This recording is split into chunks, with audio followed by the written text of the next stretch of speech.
Welcome to Zwida Media. If you're new to this channel, please subscribe. Don't forget to like, comment, and share. Here's a new video for today. Enjoy.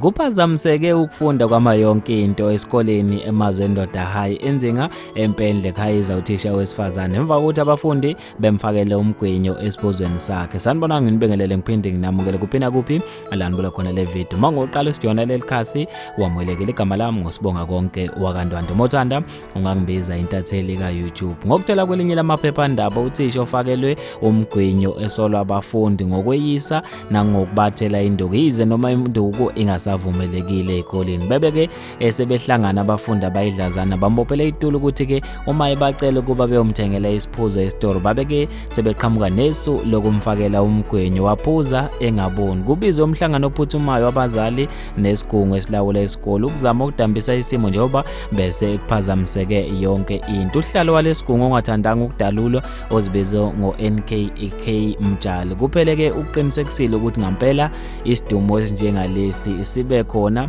kwabe sekuphazamiseka khona ukufunda esikoleni. Uthe ngempela babhekene nayo inkinga yezidakamizwa kulesikole kodwa ke bebe sebeqhamuka nesu ukuthi bazolwa kanjani nalengwadla njengoba abafundi bebhizi kakhulu nezidakamizwa kulesikole. Bafethu ke lezi indaba ezibhlungu ngendlela emangalisayo. Ngizofisa ukwazi ukuphala kwakho ukuthi kuthini khona lapha kwi comment section njengoba Kume Nse kwama yonke into esikoleni. Abafundi ke sebefakele uthisha umgwenyo esehayiza obumaye. Mina ke bafethu sangiphuma kanje ngibambeke evidweni elandelayo.